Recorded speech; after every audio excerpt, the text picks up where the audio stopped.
नहीं मिली थी पैसों से, राजनीति से नहीं मिली थी पैसों से, सौदा लहू के मोल हुआ था भगत सिंह सुखदेव जैसों से, सौदा लहू के मोल हुआ था भगत सुखदेव जैसों से, और माओ ने गोली खाई थी बेटे लटके फंदे पर, आजादी की डोली उठी है कुर्बानी के कंधे पर। કેટલા બધા ક્રાંતિવીરો, અંદાજે એક આંકડા પ્રમાણે તો 12 લાખથી વધારે ક્રાંતિવીરોએ પોતાના પ્રાણોની આહુતિ આપી અને ત્યારે દેશ આઝાદ થયો છે। એમાંથી સરકાર પાસે પણ, ભારત સરકાર પાસે માત્ર ક્યાંક ને ક્યાંક છૂટાછવાયા 12,000 નામ જ મળે છે। તો આપણે વિસ્મૃતિના વારસદારો છીએ, આપણે ભૂલકણા છીએ આ બાબતમાં કે આપણે જેને પ્રાણોની આહુતિ આપી એને ભૂલી જાય છે। તો આ વિષય પ્રદીપસિંહ બાબુએ 2007 થી શરૂ કર્યો। સદનસીબે છેલ્લા 14 વર્ષથી આમાં જોડાવાનું મને સદભાગ્ય મળ્યું। ગુજરાતી ભાષામાં ક્રાંતિવીરોના ગીતો જ નહોતા, તો એ લખવાનું સદભાગ્ય પણ મને મળ્યું। એના માટે હું વીરાંજલિ સમિતિનો આભાર માનું છું અને વીરાંજલિ સાથે જીટીપીએલ જોડાયું તો આખા ગુજરાતમાં 40 લોકોથી શરૂ થયેલી યાત્રા 40,000 લોકો સુધી પહોંચી ગઈ। વર્ષે અમારા ઓડિયન્સનો આંકડો 40,000 લોકો કોઈ એક વિષય સાથે સાતત્યપૂર્વક 18 વર્ષથી ક્યાંય માત્ર ને માત્ર ક્રાંતિવીરોની વાત કરવામાં આવે, માત્ર ને માત્ર દેશભક્તોની વાત કરવામાં આવે, 5-10-15 મિનિટનું ખાલી ફોર્માલિટીનું ફંક્શન હોય, એ સિવાય કોઈ ભાષણો ન થાય અને માત્ર દેશની વાત થાય, તો એ અમર શહીદોને, અમર બલિદાનીઓને યાદ કરવાનો આવું કોઈ મંચ ગુજરાતમાં માત્ર ને માત્ર વીરાંજલિ છે। એનું મને ગૌરવ છે અને એનો એક ભાગ હું છું, એનું પણ મને ગૌરવ છે। તો આ તબક્કે આ વખતે હું રાજસ્થાનના એવા ચારણ પરિવાર કેસરીસિંહ બારહટની વાત કરવાનો છું, જે વાત કદાચ ગુજરાત સુધી પહોંચી જ નથી, કે જે પોતાના જમાઈને બોલાવીને, કેસરીસિંહ પોતે રજવાડું હતા અને એ જમાઈને બોલાવીને એમ કહે કે તારા રક્તનું ચંદન માં ભારતીના કપાળ ઉપર થાય તો મંજૂર છે, મારી દીકરીનો સેથો ભૂસાઈ જાય તો મને મંજૂર છે, પણ બેટા જો સમય મળે તો દેશ માટે કુરબાન થવામાં જરાય ઊની આંચ ન રાખતા। એનો પરિવાર, એના દીકરા પ્રતાપસિંહ બારહટ એ પોતે પણ શહીદ થઈ જાય તો એ પરિવારજનોની વાતો આપણે જાણતા પણ નથી। ગૌરવ સાથે કહેવું પડે કે પ્રતાપસિંહજી 21 વર્ષના હતા અને જેલમાં અંગ્રેજોના ટોર્ચરથી શહીદ થયેલા। એ કેસરીસિંહજીના મોટા દીકરાના પરિવારજનો પણ આ કાર્યક્રમમાં હાજર રહેવાના છે। તો ગયા વખતે ભગતસિંહજીની પરિવારના સ્વજનો હાજર રહ્યા હતા, દુર્ગા ભાભી, સુખદેવ થાપર ના પરિવારજનો હાજર રહ્યા હતા। તો એક અદ્ભુત વિષયને આપણે સૌ સાથે મળીને માણીએ, ક્રાંતિવીરોની વાતો નવી પેઢી સુધી પહોંચે, આપણને આ આઝાદીની કિંમત રહે, અને એટલા માટે મારી કરબદ્ધ પ્રાર્થના છે મીડિયાના માધ્યમથી સમગ્ર ગુજરાતના દેશભક્તોને, યુવાન દોસ્તોને, કે એક દિવસ, એક સાંજ તમે દેશભક્તિના નામે જો આપશો તો તમારા જીવનમાં આ પુસ્તકો તો વાંચવામાં આપણે ઉદાસ છીએ। ગુજરાતી પ્રજા ફેસબુક અને ચેકબુક સિવાય કઈ બહુ વાંચતી નથી, એટલે આપણે શહીદોના, ક્રાંતિવીરોના ઇતિહાસ વાંચવાની આપણને ઉદાસી ટળી નથી। ત્યારે ડાયરાના માધ્યમથી, ડાયરો વર્ષોથી લોક શિક્ષણનું કામ કરતું આવે છે અને આ સ્ક્રિપ્ટેડ ડાયરો છે। કોઈ કાર્યક્રમ માટે કીર્તિદાનભાઈને કે માયાભાઈને કે મારે કે અલ્પાબેનને હવે રિહર્સલ કરવી પડે એવું તો માતાજીની કૃપાથી ન રહ્યું। અમને માઇક આપો એટલે અમે 3 કલાક સુધી નોન સ્ટોપ બોલી રાખીએ, પરંતુ આ એક જ કાર્યક્રમ એવો છે કદાચ કે ગુજરાતમાં કે જેના માટે અમે 2-3 મહિના અગાઉ રિહર્સલ્સ કરીએ છીએ। તો આવો એક સ્ક્રિપ્ટેડ ડાયરો, એક ક્રાંતિવીરોને યાદ કરી અને એના પુણ્ય સ્મરણનો આ મોકો સમગ્ર ગુજરાતની જનતાને મળ્યો છે। ત્યારે 19મા વર્ષમાં, એટલે ક્રાંતિ યુવાન થઈ રહી છે, ત્યારે હું ફરી એકવાર વીરાંજલિ સમિતિ વતી પ્રદીપસિંહ બાબુ, કનકસિંહભાઈ અને આપ સૌ વતી આપને આમંત્રણ આપું છું કે આપ આવો અને આ દિવસે આપણે ક્રાંતિવીરોને યાદ કરીએ અને આપણે એનું પુણ્ય સ્મરણ કરીએ। ભારત માતા કી જય। હું માયાભાઈને વિનંતી કરું।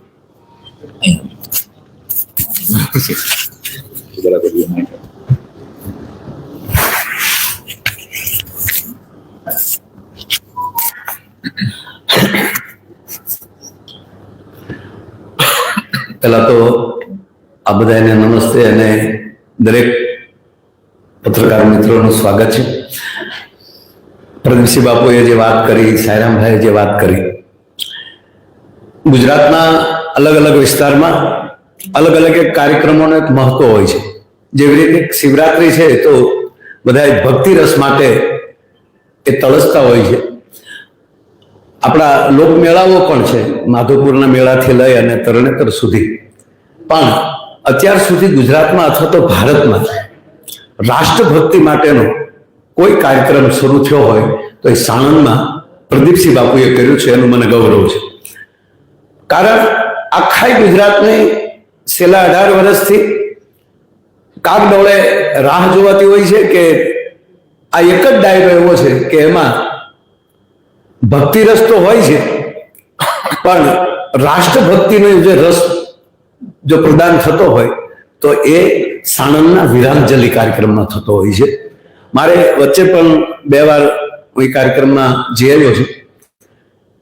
આ જરાય રૂડું લગાડે વાત નથી, પણ આપના માધ્યમથી એટલું કહું છું કે જે મિત્રોને કાર્યક્રમનો એક ભાગ હોય છે વાહ વાહનો, ક્યા વાત હે, વાહ, પણ મારે કહેવું છે કે સાણંદના આ વીરાંજલિ કાર્યક્રમમાં આહકારો નીકળે છે.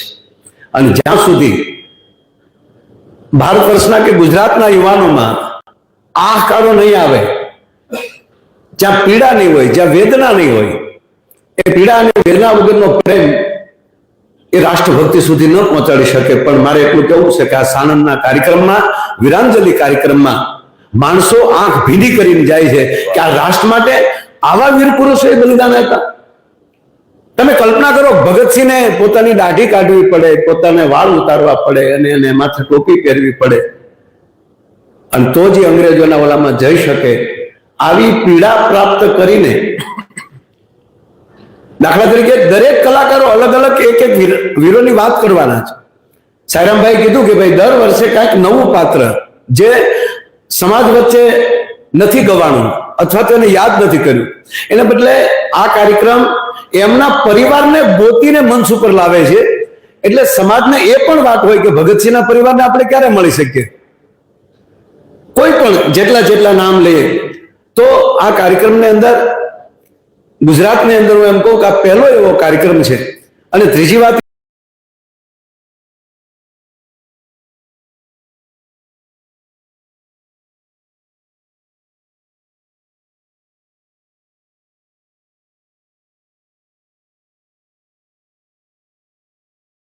કલાકારો મઢીને સમાજ સામે મૂકે છે. આ વખતે દાખલા તરીકે મારા ભાગમાં મંગલ પાંડે આવ્યા છે, તો હું અગાઉ એની અત્યારથી તૈયારી કરીને, જ્યારે મેં પોતે પણ જ્યારે એમાં જઈને જોયું પ્રદીપસિંહ બાપુ, ત્યારે ખબર પડી કે આ માણસ તો આપણા ભારતની તમામ ગૌશાળામાં આનો ફોટો હોવો જોઈએ. આ મહાપુરુષ એ તો સામાન્ય, તમે સાંભળો કે એ અંગ્રેજના ફોજમાં નોકરી કરનારા માણસ હતા, અને તો જ અંગ્રેજોના ઓલામાં જઈ શકે. આવી પીડા પ્રાપ્ત કરીને, દાખલા તરીકે દરેક કલાકારો અલગ અલગ એક એક વીરોની વાત કરવાના છે. સાયરામભાઈ કીધું કે ભાઈ દર વર્ષે કાંઈક નવું પાત્ર જે સમાજ વચ્ચે નથી ગવાણું અથવા તો એને યાદ નથી કર્યું, એને બદલે આ કાર્યક્રમ એમના પરિવારને બોતીને મંચ ઉપર લાવે છે. એટલે સમાજને એ પણ વાત હોય કે ભગતસિંહના પરિવારને આપણે ક્યારે મળી શકીએ. કોઈ પણ જેટલા નામ લઈએ તો આ કાર્યક્રમની અંદર, ગુજરાતની અંદર હું એમ કહું કે આ પહેલો એવો કાર્યક્રમ છે. અને ત્રીજી વાત એ છે, એમાં કાંઈક છે ત્યારે 18 વર્ષ પૂરા કરીને 19મા વર્ષમાં પ્રવેશ થયો છે. નહીં તો કાર્યક્રમો થતા હોય હું તું હરખો, આ એવું નથી. પણ જેની અંદરથી સંવેદના, રાષ્ટ્રપ્રેમ ઉભો થાય અને એક એક પાત્રને કલાકારો મઢીને સમાજ સામે મૂકે છે. આ વખતે દાખલા તરીકે મારા ભાગમાં મંગલ પાંડે આવ્યા છે, તો હું અગાઉ એની અત્યારથી તૈયારી કરીને, જ્યારે મેં પોતે પણ જ્યારે એમાં જઈને જોયું પ્રદીપસિંહ બાપુ, ત્યારે ખબર પડી કે આ માણસ તો આપણા ભારતની તમામ ગૌશાળામાં આનો ફોટો હોવો જોઈએ. આ મહાપુરુષ એ તો સામાન્ય, તમે સાંભળો કે એ અંગ્રેજના ફોજમાં નોકરી કરનારા માણસ હતા, અને એમાંથી એને અંગ્રેજોની ખબર પડે કે આ અંગ્રેજો કેવલ ને કેવલ રાષ્ટ્રને ગુલામ બનાવવાનું નહીં, પણ આ દેશની સંસ્કૃતિને અભડાવવાનું પણ કામ કરી રહ્યા છે. અને જે કાર્ટિસ ઉપર જે કેપ આવે એની અંદર ગાય અને સુવરના માંસને અંદર ફિટ કરવામાં આવે છે. અને અમે તો બે હિન્દુ પણ માણસ અપવિત્ર થઈ જાય અને મુસ્લિમ પણ અપવિત્ર થઈ જાય, તો જે અંદરની જે પીડા એ માણસ જોવે છે. સાહેબ, એને પૂરી વાત હું થોડી કરવાનો છું કાર્યક્રમમાં, પણ મારે એટલું જ કહ્યું બાપુ કે આ મંગલ પાંડેને જો કોઈક સાંભળે લે તો આ દેશમાંથી નોનવેજ ખતમ થઈ જાય. કે એ કેટલું નુકસાન કરે છે. અને આ રાષ્ટ્ર, હું તમે વેજીટેરિયન છીએ, આપણે લાપસી ખાનારા છીએ, આપણે માતાજીના નિવેદ ખાનારા છીએ, એ બલીમાં ક્યાંથી પ્રવેશ આપણે કરી ગયા? એનું મંગલ પાંડેના આવા રૂડા દ્રષ્ટાંતો અને એની વીરતા એ કેવલ રાષ્ટ્ર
से नहीं मिली थी पैसों से।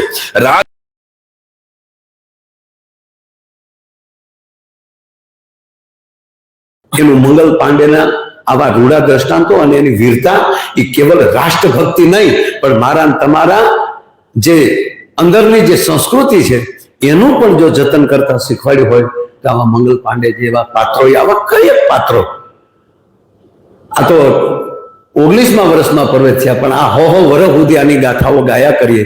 પણ આ કેવલ ને કેવલ આ કાર્યક્રમમાં એટલું જ કહેવું છે કે આ વાહવાનો નથી, પણ આ દેશના યુવાનોના હૃદય સુધી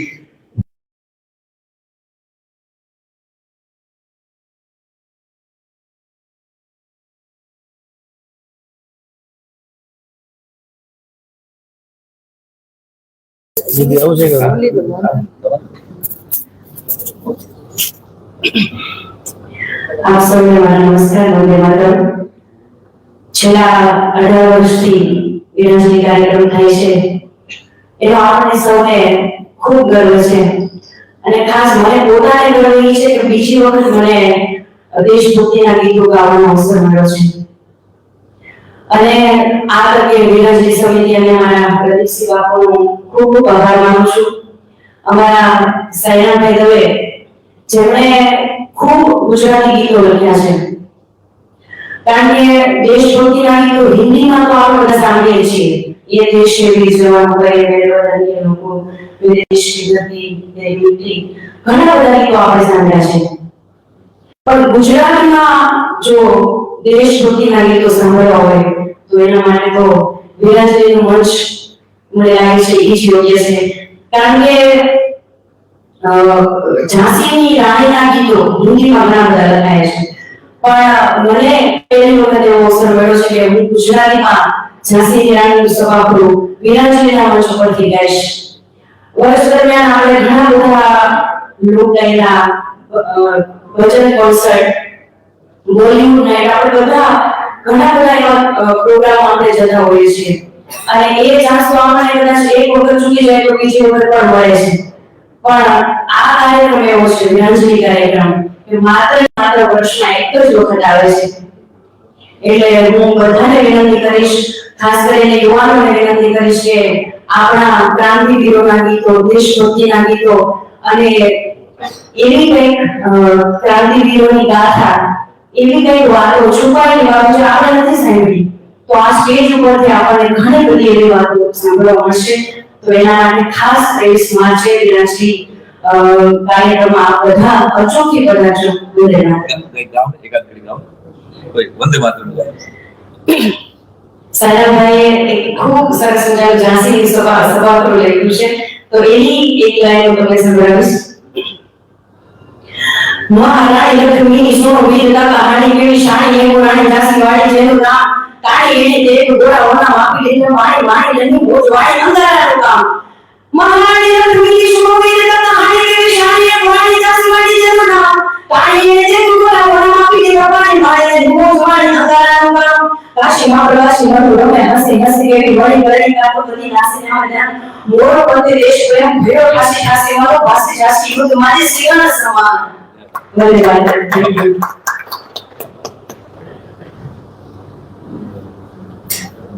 ભગતસિંહ સુખદેવ રાજગુરુની શહાદતના 100 વર્ષ આપણે 95 વર્ષ છે 100 વર્ષ 2031 વર્ષ છે યસ 2031 માં વિરાંડીના 25 વર્ષ થશે બિલકુલ ઇતિહાસ બનશે ત્યારે એના સાક્ષી રહેવાનું આપણું બધાને સૌભાગ્ય મળશે કોઈને પૂછવું હોય તો પૂછી શકો છો આ કાર્યક્રમ YouTube પર અવેલેબલ છે લાઈવ જીટીપીએલ પણ એની સીડી કેવું કે મળી શકે હા બધું અવેલેબલ છે પહોંચાડશો આપણે આશીષભાઈ બોલો બાપુ આપ છેલ્લા કેટલા વર્ષથી આ કાર્યક્રમ કરી રહ્યા છો શહીદોને વિચાર પણ આમાં જાતિથી સમાવેશ કેમ નથી થતો જાતિથી શહીદ કરવા દેશ માટે અઢાર કાર્યક્રમો જે આવ્યા છે એટલે મોટો કેસ ગાંધીજી પણ હતા આંબેડકરજી પણ આવી ગયા છે સરદાર વલ્લભભાઈ પટેલ પણ આવી ગયા છે ગાંધીજી પણ આવી ગયા છે પણ ફરી એકવાર કહું છું કે વિરાંજલી કાર્યક્રમ એ ભગતસિંહ સુખદેવ રાજગુરુનો શહાદત દિવસ 23 માર્ચના દિવસે જે ક્રાંતિવીરોએ અંગ્રેજો સામે લડતા લડતા ફાંસી મળી છે લડતા લડતા ગોળી ખાધી છે લડતા લડતા કાલા પાણી ભોગવી છે એવા બધા ક્રાંતિકારોનો ઓળખવાનો કાર્યક્રમ યોજાય છે આ અવસર પણ શહીદનું નામ કેસરીસિંહ કેસરીસિંહ ભારત અને પ્રતાપસિંહ ભારત એક જ પરિવારના બાપ દીકરો છે બંને પેઢી દેશ પર લડી છે સસરો જમાઈ અને દીકરો ત્રણેય લડ્યા રાજસ્થાનના ચારણ પરિવારનું આ બંને દેશ માટે બલિદાન છે બાપુ રજીસ્ટ્રેશન કેના ઉપર કરાવવાનું હાજી રજીસ્ટ્રેશન કેના ઉપર કરાવવાનું છે આ એન્ટ્રી માટે એ સોશિયલ મીડિયાના પ્લેટફોર્મ ઉપર બધું અવેલેબલ છે તો ઓનલાઈન પણ કરી શકો છો બાકી અમે એક કરાટી ક્લબમાંથી પણ પાસ મળે છે તે સામાનમાં પણ વ્યવસ્થા કરી છે અને તમને બધાને પરિવાર સાથે આવવા માટેની મારું આમંત્રણ છે અને વ્યવસ્થા પણ કરશો કેટલા લોકો એક્સપેક્ટેશન દર વર્ષે સંખ્યા અલગ અલગ હોય છે અમારા અપેક્ષા કરતા વધારે રિસ્પોન્સ મળતો હોય છે જે પત્રકારો બે ત્રણ લોકો એવા છે જે ગયા વર્ષે હતા આ વખતે મોટા ભાગના નવા છે એમ દર વર્ષે નવા નવા લોકો આ કાર્યક્રમમાં આવતા હોય છે એટલે સંખ્યા કેટલી હશે એ કેવો અત્યારે મુશ્કેલ છે ગયા વર્ષના કાર્યક્રમમાં 40,000 જેટલા લોકો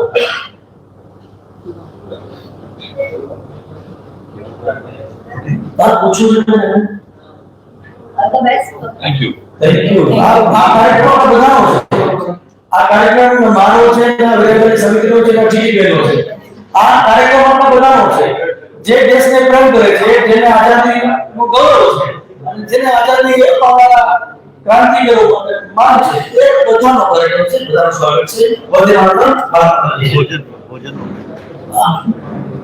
Thank you so much. ભોજન લઈશું અને બાટુ માઈક જો શહેરભાઈ માલભાઈ જેવી હોય તો વ્યવસ્થા અને સાઈડ છે તો વાંધો કાર્યક્રમ આપીશું.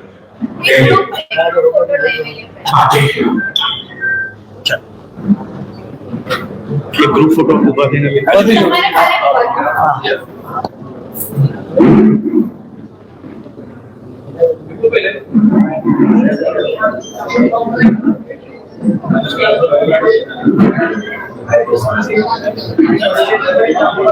you.